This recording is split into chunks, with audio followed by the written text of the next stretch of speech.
मध्य प्रदेश राज्य शिक्षा केंद्र भोपाल के निर्देशानुसार 24 फरवरी से कक्षा 5वीं कक्षा 8वीं की बोर्ड परीक्षाएं शुरू होंगी, जिसको लेकर जिले भर में आवश्यक तैयारियां पूर्ण कर ली गई हैं।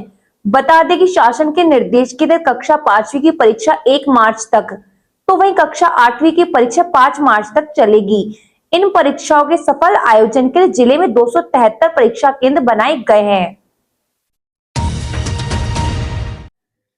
परीक्षा को लेकर जानकारी देते हुए महारानी लक्ष्मी कन्या उच्चतर माध्यमिक विद्यालय के प्राचार्य डॉक्टर मनोज कुमार जैन ने बताया कि सोमवार से कक्षा 5वीं व कक्षा 8वीं की बोर्ड परीक्षाएं शुरू होनी है।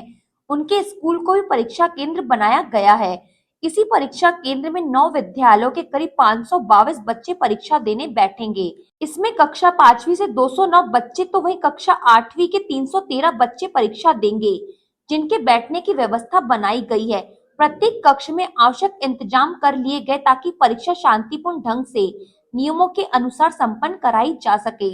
उन्होंने बताया कि पिछली बार कक्षा 5वीं कक्षा 8वीं की परीक्षा में थोड़ी व्यवस्था गड़बड़ा गई थी, क्योंकि 5वीं और कक्षा 8वीं के बच्चों को एक साथ एक बेंच पर परीक्षा देने बैठाया गया था, जिसके चलते बच्चों को प्रश्न पत्र हल करने में परेशानी हुई थी और उनके अभिभावकों का भी विरोध देखने को मिला था।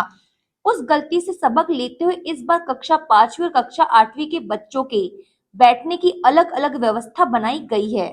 हमारे केंद्र में श्रीमती छाया बोपचे केंद्र अध्यक्ष के रूप में आई हुई हैं 5वीं और 8वीं में, और 313 बच्चे कक्षा 8वीं में बैठेंगे और कक्षा 5वीं में 209। इस तरीके से 522 बच्चे इस परीक्षा में सम्मिलित होंगे।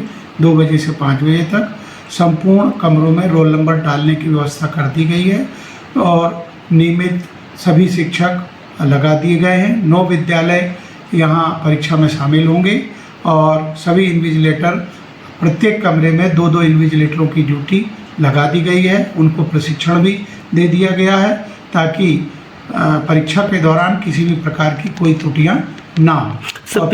जी बता रहे हैं। और परीक्षा कड़ाई से अनुशासित ढंग से होनी चाहिए, ऐसे संपूर्ण प्रयास और प्रबंध कर दिए गए। सर, जैसे पिछली बार की हम बात करें तो पिछली बार 5वीं 8वीं को लेके कुछ भ्रांतियाँ आई थी कि भाई कोहनी लग रही है एक दूसरे की बच्चों की, इस टाइप का एक मामला सामने आया था, तो उसके निपटने के लिए क्या इस बार हमने ये किया है कि पिछले साल उन्होंने 8वीं और 5वीं को एक साथ बिठा दिया था, लेकिन इस बार हमने कड़ाई से निर्देश दिए हुए हैं कि एक कमरे में 8वीं के ही बच्चे रहेंगे और अन्य कमरों में 5वीं, यानी पृथक पृथक बैठक व्यवस्था कर दी गई है। यानी दिक्कतें नहीं आएंगी। अब किसी तरीके की कोई समस्या आने वाली ही नहीं है।